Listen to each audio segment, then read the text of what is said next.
All right, guys, day 3. We got everything disconnected. We're ready to pull the engine. We got the chain here hooked up to the engine. The jack is out from underneath it that was supporting it overnight. And we have one bolt in the back that is going to be that we need to take off just because we were holding everything together before we actually pulled the engine. So we're going to take that out and then hook it up to the engine hoist, and then it should come right out of there. Hopefully, that's the plan. Let's get to it.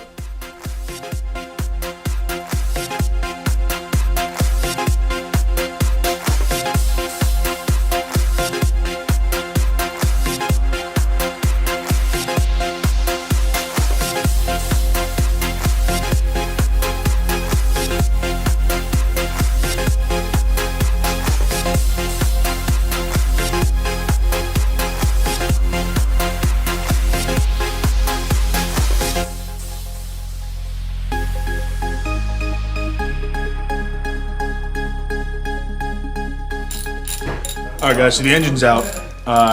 We got it here. We're going to take it apart. We're going to take the oil pan off. See if there's any metal shards in there and actually try to diagnose what was wrong with this engine.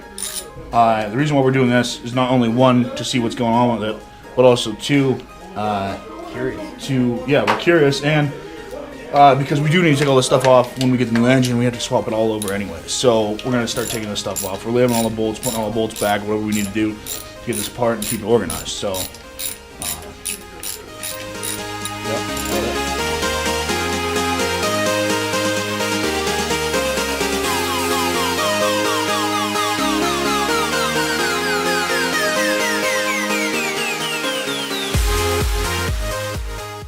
guys, that's what's wrong with our engine here. A bunch of metal flakes in there. That's the journal bearing. Oh, it's shreds. Damn. Spun rod. That's how far back it goes in there? Spun rod. That's what that is.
It's always the 10mm.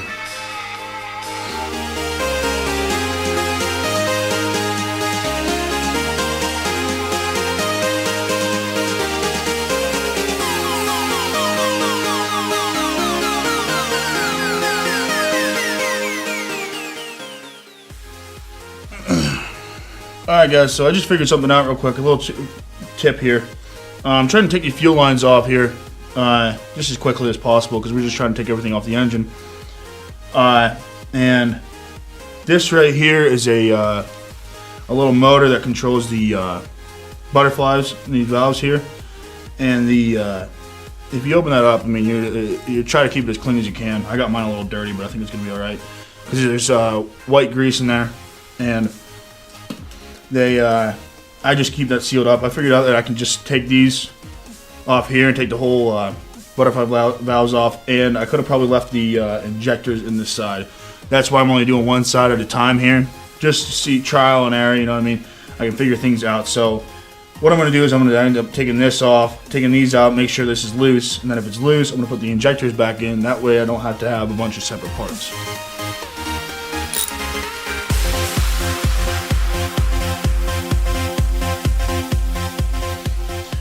Alright, that seemed to work.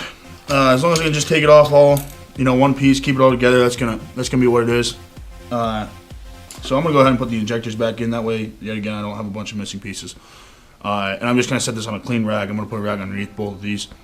And hopefully be able to take these both off at the same time and transfer it over to the table. And then I'll cover it up and maybe clean these throttle bodies up a little bit. Yep.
Alright guys, so at the end of day 3, we got a lot done, but we didn't get as far as we wanted to. We got the intake off, all the plumbing that was all sorted through here. We got the wiring harness off, the alternator, the power steering, the AC compressor, that's all off. Took the coil packs out, took the butterfly valves off, and the injectors, fuel rails, all that good stuff. So what's next is next weekend, the video for next weekend, we're going to be taking off the harmonic balancer, getting rid of the timing belt cover and the timing belt and all that stuff that's in there, and the flywheel, clutch, and pressure plate. So all that and a couple sensors, and that should be it. That should be almost what we need to get done. But it's looking pretty good. We're almost ready to ship it off here, and we'll see what happens. But stay tuned for next week's video, and thanks for watching, guys.